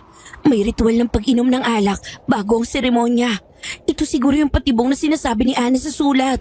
Hindi ko yun dapat mainom. Tama ang hinala mo. Pampatulog yan o pampahina. Huwag mong iinumin. Itapon mo kapag walang nakatingin. Makinig ka, Nina. Ito na ang plano. Kabisiduhin mo at siguraduhin mong hindi mo makakaligtaan. Sa gabi ng pista, habang abala ang lahat sa pagsasalo-salo bago ang ritual, kailangan mong humanap ng tiyempo para pumunta sa kusina. Huwag kang magpapahalata. Sa kusina, hanapin mo ang pinakamalaking tangke ng gasol. Dahan-dahan mong buksan yon.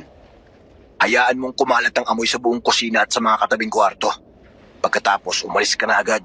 Bumalik ka sa salo-salo na parang walang nangyari. Hindi ba delikado yun, Javier? Natatakot ako. Paano kung bigla yung sumabog? Huwag kang mag-alala. Hindi agad yun sasabog. Ako ang bahala doon. Kapag nagsimula ng seremonya sa hardin at oras na para uminom ng alak, yun ang magiging hudyat. Pupunta ako sa likod ng compound at sisirain ko ang fuse box para magkaroon ng total blackout sa buong compound. Yun na ang pagkakataon mo para itapon ng alak. Pagkatapos tumakbo ka, pero huwag kang lalabas. Siguradong hahabulin ka nila. Umakyat ka sa rooftop. Sa rooftop? Paano naman ako makakatakas doon? Kukornerin nila ako doon, Javier. Habang tumatakbo ka paakyat, sisindahan ko lang mitya. Mula sa labas, may paraan para makahagis ako ng apoy sa bintana ng kusina. Sasabog yun. Ang gulo at ang sunog ang magsisilbing pampalito sa kanila. Lahat sila siguradong magpapanik. Magkakahiwalay-hiwalay sila. Doon kita sasalubungin sa rooftop. May dala akong gamit. Ililigtas kita. May isa pa. Si Mang Nestor, kinausap ko siya. Tutulong din siya sa atin. Sabi niya siya na ang bahala sa basement.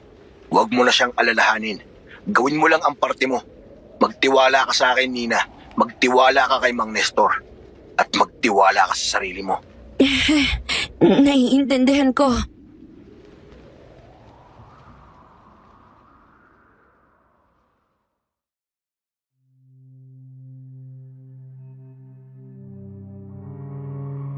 Iba ang pakiramdam ng gabing yon. Karaniwan, tahimik lang ang compound tuwing gabi pero ngayong pista ng pasasalamat, ramdam ko ang bigat ng paligid. Sa hardin, nakapaligid ang mga sulo na nagbibigay ng ilaw sa mga mukha ng mga tenant. Nakangiti silang lahat, pero para sa akin may kasamang gutom at kasamaan ang mga ngiti na yon. Nakatayo ako sa gitna nila, suot lang ang simpleng damit ko. Pakiramdam ko ako lang ang hindi nababagay sa eksena nito. Sa isip ko, inuulit ko ang plano namin ni Javier. Ito na ang gabi. Ito na ang pagkakataon. Mga anak, mga kapamilya ko, dumating na ang pinakahihintay nating gabi. Ang gabi kung kailan ang ating mga panalangin ay nagiging lakas. Ang gabi kung kailan ang ating katapatan ay nagbubunga ng biyaya. Ngayong gabi, muli nating papatunayan na tayo ay iisa. Iisang katawan, iisang espiritu, at iisang pamilya. Salamat sa biyaya, Tia. Salamat sa lakas. bago tayo magtungo sa hardin para sa ating seremonya, meron ba sa inyong nais magsalita? Meron bang nais magbahagi ng kanyang pasasalamat? Kailangan ko ng dahilan para pumunta sa kusina. Ito na. Tia Remedios? Nina, Iha, ikaw ba yan? Opo, Tia. Kumaari po eh. Gusto ko lang pong magpasalamat. Sige, Iha, tayo ay makinig. Gusto ko lang po kayong pasalamatan sa pagtanggap ninyo sa akin. Sa pagbibigay ng tahanan at ng isang pamilya. Napuno po ng pasasalamat ang puso ko. Sa sobrang pasasalamat, naisip ko pong bigyan kayo ng sorpresa. Kukunin ko lang po yung niluto ko sa kusina. Pwede po ba? Ikaw talagang bata ka. Nag-abala ka pa. Oh, pero sige. Sige, bilisan mo ha. Hihintayin ka namin. Ang ating seremonya ay hindi magsisimula hanggat hindi kumpleto ang pamilya. Kailangan nandito ka. Ikaw ang pinakamahalagang parte ng selebrasyong ito ngayon. Salamat po, Tia. Tumayo ako mula sa hapag at dahan-dahang naglakad papunta sa kusina. Pagdating ko roon, maingat kong binuksan ang pinto at agad ko rin itong isinara sa likod ko. Okay, Nina. Kumalma ka. Kailangan magawa mo to ng tama. Nasaan ang tangke? Ayun. Dahan-dahan akong naglakad papunta sa sulok ng kusina kung saan nakalagay ang tangke. Gaya ng sinabi ni Javier. Mahirap itong pihitin noong una pero nang bumigay agad kong narinig ang tuloy-tuloy na singaw ng gas. Kumalat ang matapang na amoy sa paligid at halos mapaubo ako habang pinipigilan ang sarili ko. Kailangan ko nang makaalis agad. Mabilis pero maingat akong lumabas ng kusina at dala yung simpleng adobong atay na iniluto ko kanina para hindi sila makahalata. Isinara ko ang pinto ng kusina at bumalik sa labas kung saan maririnig ang huni ng mga kuliglig at ang lagablab ng mga sulu. Mabuti at nakabalik ka, Iha. Ngayon tayo ay magpatuloy na. Salamat nga pala dyan sa dala-dala mo, ha? Walang anuman po, Tia. Sana po ay magustuhan ninyo ang luto ko. Ngayon, bilang huling paghahanda at bilang paglilinis ng ating mga espiritu, tayo ay iinom mula sa kopa ng pasasalamat. Ang alak na ito, nagawa sa mga piling sangkap mula pa sa ating mga ninuno, ang siyang mag-aalis ng lahat ng takot, lahat ng pag-aalinlangan, at lahat ng dumi na nanggaling sa labas. Ito ang maghahanda sa atin para sa pagtanggap ng biyaya. Greg, anak, Narito, ang alak ng pasasalamat. Naglakad si Greg paikot sa bilog ng mga tenant. Isa-isa niyang iniaabot sa kanila ang mga tasa. Salamat sa alak ng pasasalamat. Salamat sa paglilinis. Nina, para sa iyo ang pinaka-espesyal na handog. Maraming salamat, Greg. hawakan ninyong lahat ang inyong mga tasa at itaas. Sa gabing ito, tayo ay muling isisilang. Sa gabing ito, ang ating lakas ay manunumbalik. Ang ating mga katawan ay gagaling. Ang ating mga buhay ay hahaba kapalit ng isang maliit na alay. Salamat sa alay. Salamat sa alay. Salamat sa alay. Sabay-sabay na natin itong inumin. Sa isang iglapang sabay-sabay na hiyawan ng mga tenant ang umalingaw-ngaw sa paligid nang bigla na lang may sumabog sa di kalayuan. Hindi na hiyawan ang pagsambang mga yun kundi hiyawan ang pagkabigla at galit. Para sa kanila ito ay isang pambabastos sa kanilang pinakabanal na gabi. Ngunit para sa akin ang kadilimang yun ay isang biyaya. Ito ang hudyat mula kay Javier. Ang plano ay malinaw sa aking isipan at sa gitna ng kanilang pagkakagulo, ang aking takot ay naging isang matalas na patalim na gumagabay sa bawat kilos ko. Ha! Anong ibig sabihin nito? Sino ang gumawa nito? Nawala ang kuryente. Ang pista, hindi ito maaaring mangyari. Isang masamang pangitain. Itinapon ko agad ang alak sa damuhan gaya ng sinabi ni Javier at agad kong inihanda ang sarili. Kailangan ko lang tumakbo paakyat bago pa nila ako makita. Mabilis kong tinahak ang damuhan at pilit na nagtatago sa paningin ng mga halimaw. Ang alay na walang ating alay! Nasaan siya? Huwag ninyo hayaang makalayo! Narinig ko ang malutong na tunog ng mga butong na babalik kasabay ng mga ungol na unti-unting nauwi sa mababang atungal. Sumisigaw si Tatay Romy habang sinasabi niyang nag-iiba na ang kanyang balat. Kinilabutan ako nang makita kong nagsisimula na silang magbagong anyo. Habang tumatakbo pa ulit-ulit kong sinasabi sa isip ko na kailangan kong makapasok sa building. Pagdating sa pinto, mabilis ko itong binuksan at malakas na isinara. Saka nagmamadaling tumakbo sa sahig papunta sa hagdanan. Kailangan kong makaakyat sa rooftop bago pa nila ako abutan. Sa loob! Pumasok siya sa loob! Hanapin siya! Dalian ninyo! Sa akin ang dugo niya! Sa akin ang laman niya! Hindi siya pwede mawala sa akin! Bigla kong narinig ang malakas na pagbagsak ng pinto ng main building. Sunod-sunod ang mabibigat at mabilis na yabag na parang galing sa napakaraming nilalang. Habang umaakyat ako ng hagdan, ramdam ko ang mga kalmot ng matutulis na kuko sa mga pader. Pero pinilit kong pabulong sa sarili. Pangalawang palapag. Malapit na ako. Kailangan kong bilisan. Nina! Alam kong nandiyan ka lang. Naaamoy ko at takot mo. Mas pinalalala mo lang ang takam namin.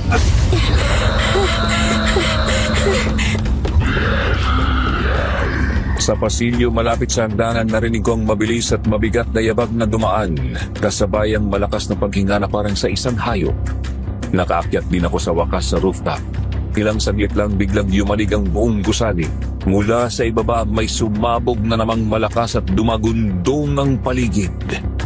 Naramdaman ko ang pagpuga ng sahig at halos marinig ko ang pader habang nabibikak, kasabay ng pagbagsakan ng mga debris. Kasunod noon ay ang hiyawan ng mga halimaw. Sino ang gumawa nito? Papatayin ko kayong lahat! Papatayin ko kayo! Javier, gumana. Gumana ang plano.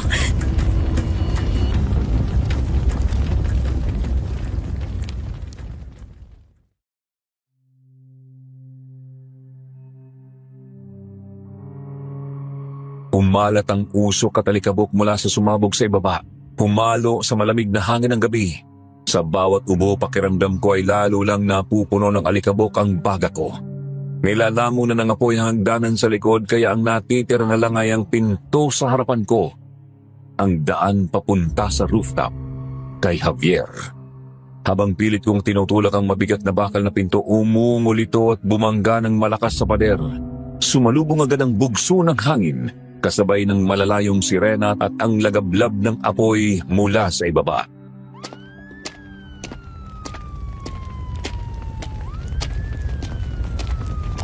Javier, nasan ka? Javier!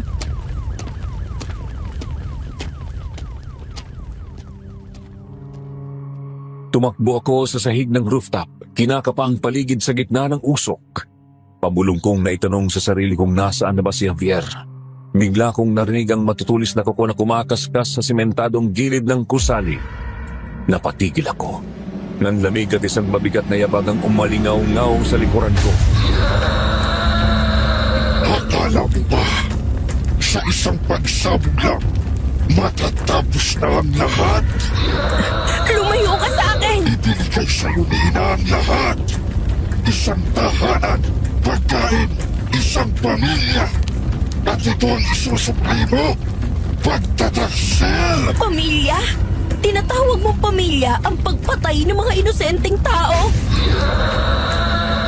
Umalingaw-ngaw ang malakas na tungal ni Greg, kasabay ng mabilis at mabibigat na yabag papalapit sa akin. Agad akong dumampot ng bakal na tubo at buong lakas na inahampas ito. Kumalabog ang tunog na parang tumama sa bato.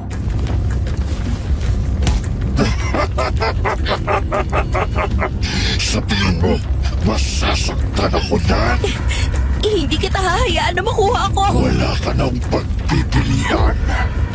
Dito ka mamamatay. At ang kaluluwa mo, ang magiging pagkain namin sa loob ng 1 taon!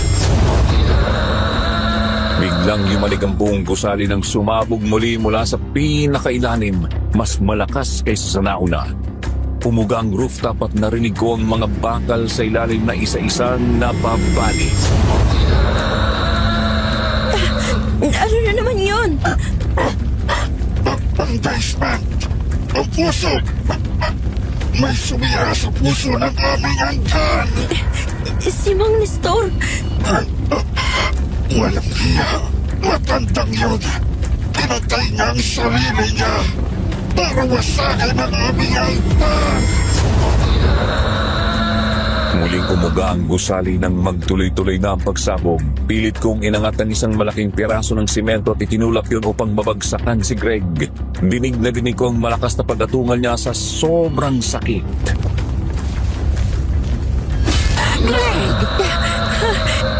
Tia Remedios. Sinira ninyo! Sinira ninyong lahat ang aking pamilya! Ang aking lahi! Ang aking buhay! Mga demonyo kayo. Nararapat lang yan sa inyo. Ikaw ang dahilan ng lahat ng ito! Ang dugo mo sana ang magbibigay sa amin ng panibagong lakas!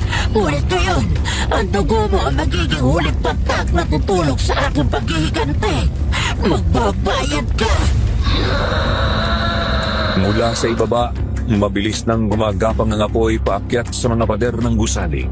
Umiingay na rin ang buong istruktura, parang bibigay anumang oras. Sa harap ko nakatayo ang pinagmulan ng lahat, ang nilalang na nagpupubli sa anyo ng matanda.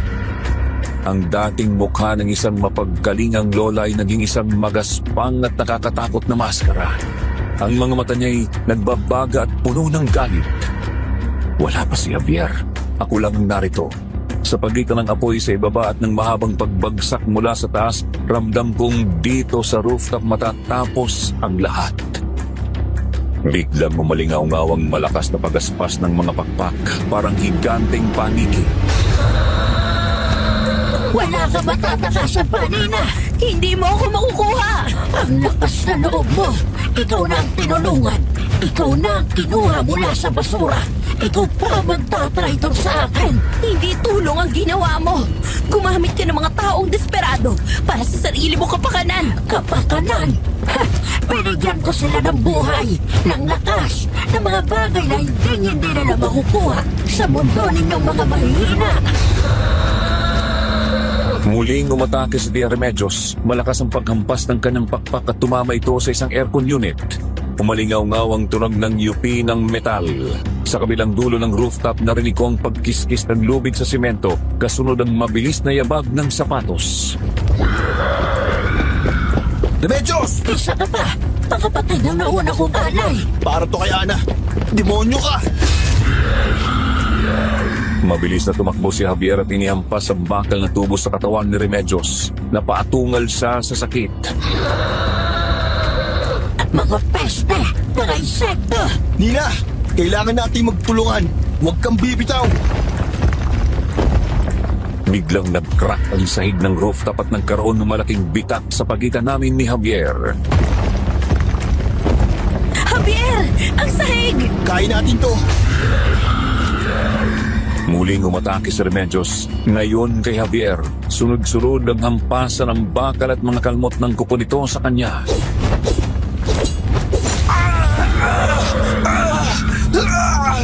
Javier! Sa gilid ko, narinig kong umatungal si Greg habang tuluyan na siyang nakatayo ulit. Pero alam kong malala ang inabot niya sa ginawa ko kanina. Mabilis siyang tumakbo papunta sa akin pero biglang bumuho ang sahig na tatayuan sana niya.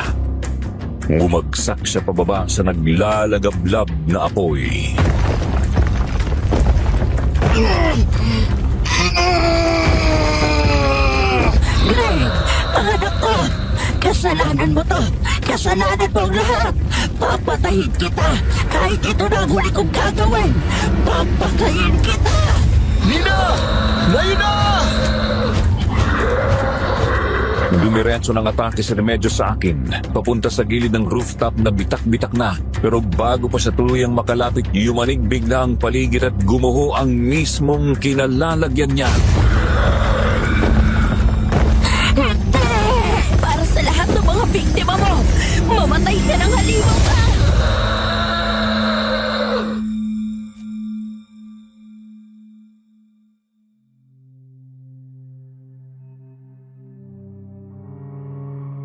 Umalingaw-ngaw ang matinis at nakakabinging sigaw ni Tia Remedios habang nahuhulog siya sa nag-aapoy na puso ng sarili niyang gusali.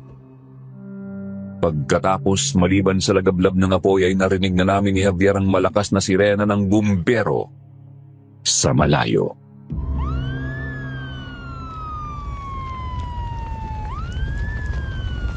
Nina,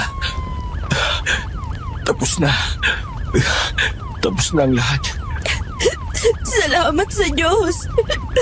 Salamat po! Halika. Kailangan na nating umalis dito bago tuluyang gumuho ang lahat. Hawakan mo ang kamay ko.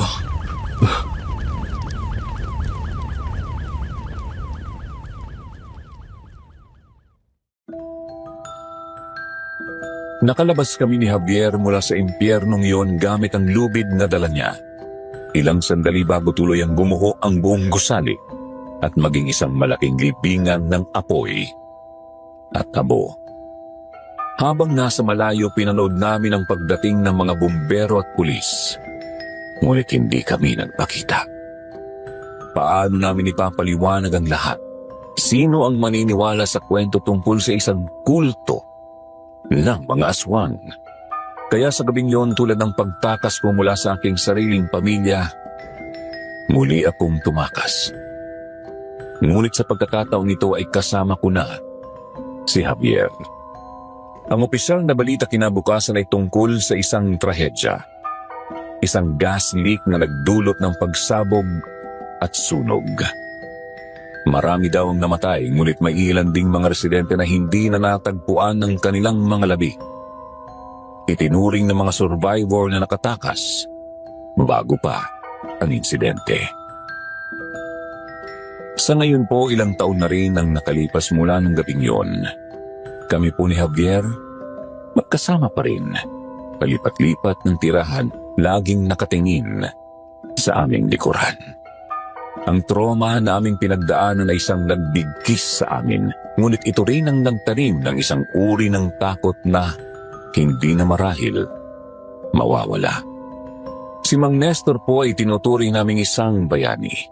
Kahit kailan ay hindi malalaman ng mundo ang kanyang sakripisyo, ngunit sa aming mga puso, ang kanyang katapangan ang nagsilbing susi para matapos ang lahat. Hanggang ngayon, hindi pa rin kami mapakali dahil alam naming may mga miyembro ng kulto na nakaligtas sa nangyaring yon. Hindi namin alam kung nasaan sila o kung hinahanap pa rin nila kami. Ang aral po na iniwan sa akin ng karanasan ito ay malinaw. Ang kasamaan ay madalas nagkukubli sa likod ng pinakamabait na ngiti at pinakamatamis na mga salita. Magtiwala po tayo sa ating sariling kutob. Dahil minsan, ito ang tanging babala na mayroon tayo laban sa mga halimaw na nag-aanyong tao. Sa ngayon, hanggang dito na lamang po ang aking kwento. Maraming salamat po sa pagbibigay daan na maibahagi ko ito. Muli ako po si Nina, lubos na gumagalang.